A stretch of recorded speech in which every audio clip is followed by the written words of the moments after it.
ਅਸੀਂ ਤਾਂ ਰੋਮੀ ਦੀ ਗੱਲ ਨੂੰ ਗੌਲਿਆ ਨਹੀਂ, ਪਰ ਗਾਂਧੀ ਇਕੱਲਾ ਹੀ ਉਹਨੂੰ ਕੰਟੀਨ ਤੇ ਉਡੀਕਣ ਲੱਗਿਆ। ਉਹ ਦੇਖਣਾ ਚਾਹੁੰਦਾ ਸੀ ਕਿ ਰੋਮੀ ਦੇ ਤਿਲਾਂ 'ਚ ਤੇਲ ਕਿੰਨਾ ਕੁ ਹੈ। ਨਾ ਹੁਣ ਦੱਸੋ ਕੀ ਤਕਲੀਫ ਆ ਤੈਨੂੰ? ਤਕਲੀਫ ਤਾਂ ਤੈਨੂੰ ਲੱਗਦੀ ਆ, ਜਿਹੜੀ ਉਹ ਫੌਜ ਲਈ ਫਿਰਦਾ ਨਾਲ। ਜ਼ਿਆਦਾ ਹੀ ਹਵਾ ਖਰਾਬ ਹੋਈ ਲੱਗਦੀ ਹੈ ਤੇਰੀ। ਬਹੁਤ ਘੈਂਟ ਸਮਝਦਾ ਆਪਣੇ ਆਪ ਨੂੰ। ਮੈਂ ਤਾਂ ਕਹਾਣੀ ਖਤਮ ਕਰਦਾ ਹੁੰਨਾ, ਸ਼ੁਰੂ ਕੋਈ ਵੀ ਕਰੇ। ਨਵੀਂ ਕਹਾਣੀ, ਨਵਾਂ ਦੀ ਐਂਡ। ਅੱਛਾ ਫਿਰ ਆ ਜਾ ਓਏ। ਕੀ ਹੋ ਰਿਹਾ ਹੈ? ਕੁਛ ਨਹੀਂ ਸਰ ਜੀ, ਇਹਨੇ ਕੁੜੀ ਤੇ ਜਹਾਜ਼ ਮਾਰਿਆ, ਮੈਂ ਇਹਦੇ ਥੱਪੜ ਮਾਰਿਆ, ਹੁਣ ਤਿੰਗੜਿਆ ਫਿਰਦਾ ਹੈ। ਨਾਂ ਕੀ ਹੈ ਤੇਰਾ? ਰੁਪਿੰਦਰ ਸਿੰਘ।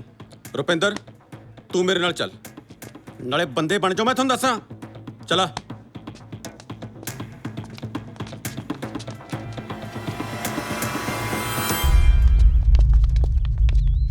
ਕਿਵੇਂ ਹੋ ਬਾਈ? ਵਧੀਆ। ਕੀ ਗੱਲ ਹੋ ਗਈ? ਮੈਨੂੰ ਪਿੰਡੋਂ ਫੋਨ ਕਰਕੇ ਸੱਦਿਆ ਅੱਜ। ਕੱਲੇ ਤੇ ਬਾਈ ਤੇ ਹਵਾ ਕਰਦੇ ਸਾਲੇ। ਬਾਈ ਮੈਂ ਸੁਣਿਆ ਉਹਦੇ ਭਰਾ ਸ਼ਹਿਰ ਦੇ ਮੰਨੇ ਬਦਮਾਸ਼ ਆ। ਪਤਾ ਸਾਨੂੰ। ਫਿਰ ਤਾਂ ਸਕੀਮ ਲਾਉਣੀ ਪਊ। ਕੋਈ ਨਾ, ਸਕੀਮ ਵੀ ਲੱਗੀ ਪਈ ਐ। ਤੂੰ ਦੇਖ ਤਾਂ ਸਹੀ ਬਣਦਾ ਕੀ ਐ। ਬਚ ਗਿਆ ਸਾਲਾ ਅੱਜ। ਬਾਈ ਬੋਲਦਾ ਦੇਖ ਕਿਵੇਂ ਸੀਗਾ ਉਹ ਕੋਈ ਨਾ, ਫੇਰ ਸਹੀ ਕਿਤੇ। ਕਹਿੰਦਾ ਟਾਈਮ ਬੰਨ ਲਓ, ਵੱਡਾ ਸੂਰਮਾ ਨਾ ਹੋਵੇ ਤਾਂ। ਟਾਈਮ ਬੰਨ ਲਓ।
ਲਾ ਆ ਗਿਆ ਤੇਰਾ ਜੀਜਾ।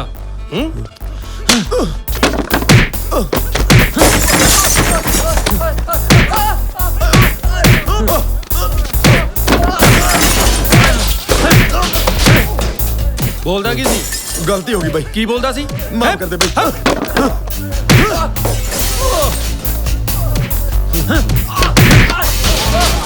ਕਿੱਥੇ ਤੇਰੇ ਨਾਲ ਦੇ ਗੁੰਡੇ? ਬਾਈ ਗਲਤੀ ਹੋ ਗਈ। ਬੋਲੇ ਖੋਲ ਛੱਡ।